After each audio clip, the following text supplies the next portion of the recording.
Let me share with you one of my favorite furniture finds for my son's bedroom. It is this set of tall nightstands. It's functional, it's of really great quality, and looks perfect in this space. I love this deep navy blue paired with the warm walnut wood on top. It looks perfect next to his nautical bunk bed.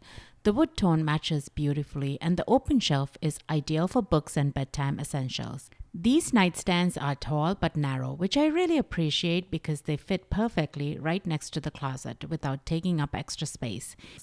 Just to note, this was sent over for us to try out.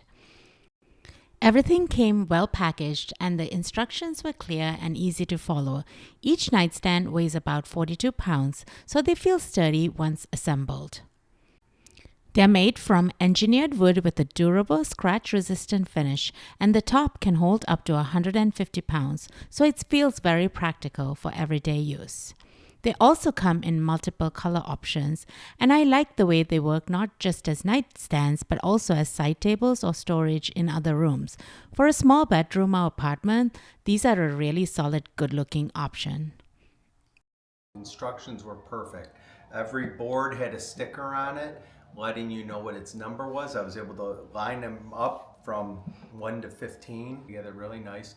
And what's really nice is that a lot of times on cheaper furniture, the hardware can strip real easy. This is wood. It's sunk in really nice and held tight. I have no concerns about this falling apart.